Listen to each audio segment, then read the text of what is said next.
يا صديقي، اليوم ما شاء الله أدينا الاختبار الشهرية.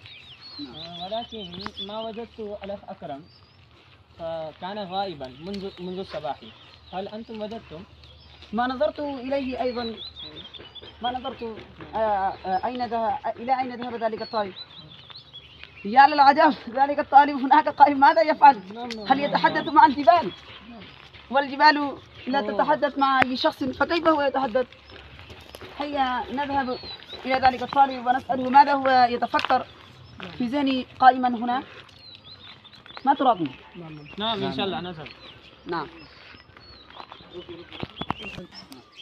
هيا نذهب إلى ذلك الطالب ونسأله ماذا هو يتفكر.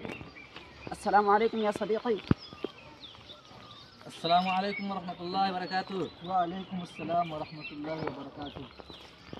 لماذا أنت تبقى هنا وحدك؟ ألا ترى أنا أنظر إلى الجبال الشامخة وأتعجب تعجبا كثيرا لا حد له ولا نهاية. لماذا تتعجب وتندهش يا أخي؟ عجبا لك يا أخي، ألا تندهش أنت؟ كيف لهذا الجبال أن تبقى ثابتة رغم الرياح العاتية والزلازل المتدمرة؟ وكيف لها أن تظل صامدة من وجه الزمن متحددة كلما يعتري الطريق؟ هل لديك جواب؟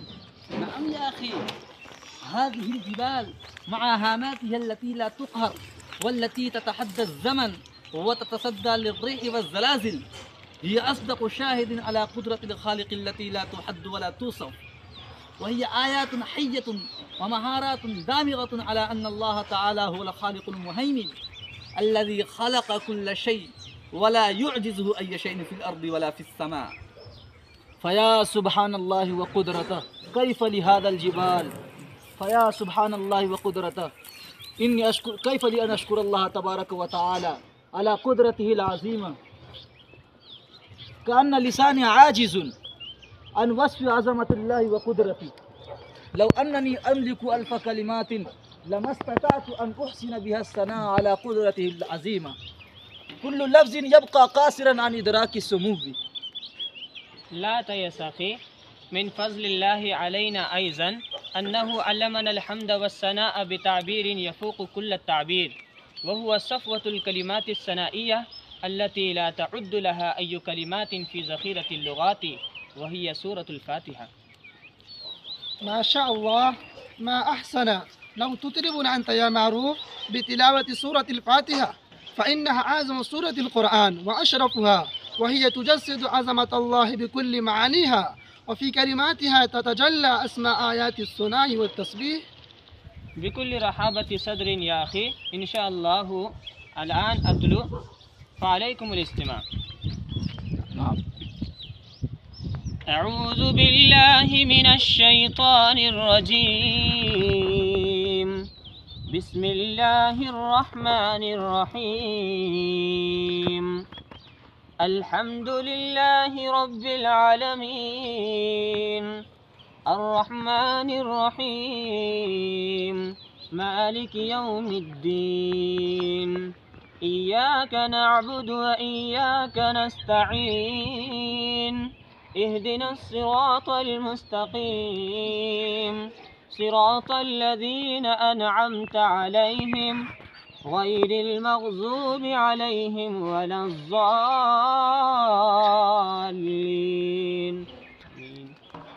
ما شاء الله يا صديقي، كم من الأحسن أن تفسر هذه السورة المباركة بالإيجاز. إن شاء الله. الحمد لله رب العالمين، الثناء على الله بصفاته التي كلها أوصاف كمال، وبنعمه الظاهرة والباطنة الدينية والدنيوية، وهو سبحانه المنشئ للخلق القائم بأمورهم المربي لجميع خلقه بنعمه ولأوليائه بالإيمان والعمل الصالح. يا أخي، فسر لنا الرحمن الرحيم. نعم يا أخي، الرحمن الذي وسعت رحمته جميع الخلق، الرحيم بالمؤمنين، وهما اسمان من أسماء الله تعالى. يا أخي فسر لنا مالك يوم الدين.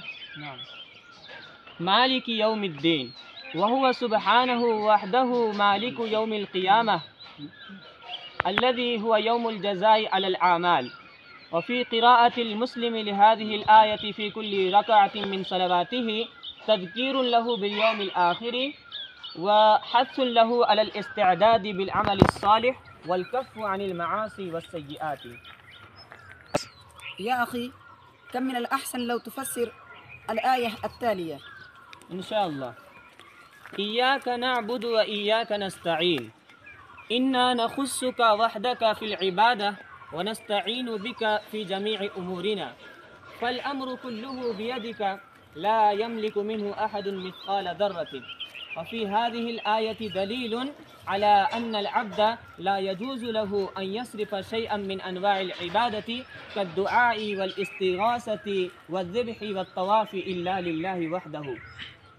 يا أخي ما هو تفسير اهدنا الصراط المستقيم؟ نعم، اهدنا الصراط المستقيم أي دلنا وأرشدنا ووفقنا إلى الطريق المستقيم، وهو الإسلام الذي هو الطريق الواضح الموصل إلى رضوان الله وإلى جنته،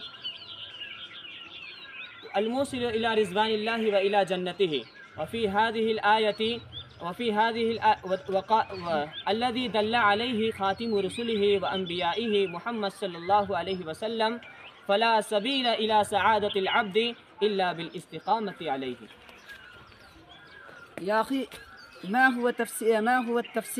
هو تفسير